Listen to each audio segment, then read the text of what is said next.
সিলেট অঞ্চলের হাওর জনপদের সবুজ ধানের শীষ এখন অপেক্ষা করছে কৃষকের মুখের হাসির জন্য। সিলেট বিভাগে ৪ জেলায় এবার বোরো ধানের আবাদ হয়েছে ৪,৯৭,৬৫৩ হেক্টর জমিতে, যা থেকে চাল উৎপাদনের লক্ষ্যমাত্রা ধরা হয়েছে ২০,৬০,৪৫১ মেট্রিক টন, যা মোট উৎপাদনের ১০.৭৫%।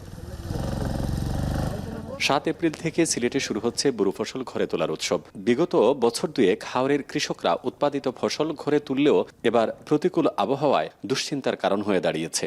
সময়ের আগেই ভারী বৃষ্টিপাত আর শিলাবৃষ্টির কারণে বন্যার আশঙ্কায় রয়েছেন তারা।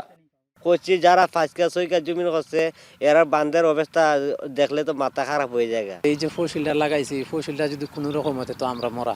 এক ফসল বুড়ো জমিন করে বাদ খাই, এই জমিনের মধ্যেই আমরা পানি তলে গেলে আমরা কি করে চলবো।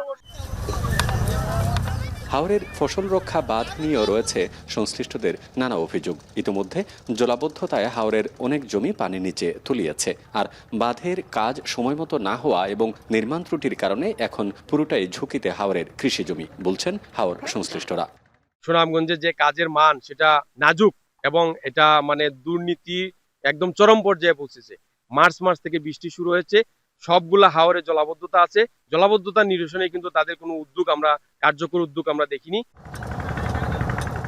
যদিও পানি উন্নয়ন বোর্ড ও কৃষি বিভাগ জানিয়েছে সার্বিক পরিস্থিতি বিবেচনা করে সতর্কতামূলক কার্যক্রম গ্রহণ করেছেন তারা। আবহাওয়া অনুকূলে থাকলে এপ্রিলের মধ্যেই উত্তোলন করা যাবে হাওরের উৎপাদিত ফসল।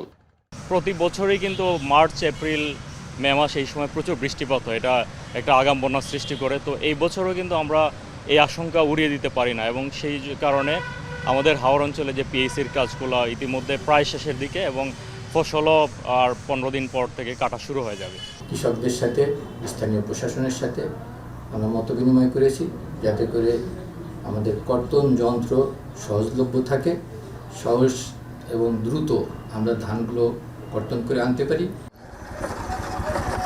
হাওরে সোনালী স্বপ্ন এখন নির্ভর করছে আবহাওয়ার উপর। সময়মতো ফসল ঘরে তুলতে পারলেই বিগত বছরের সকল উৎপাদন রেকর্ড ছাড়িয়ে যাবে বলে আশা কৃষি সংশ্লিষ্টদের। গুলজার আহমেদ, এখন সিলেট।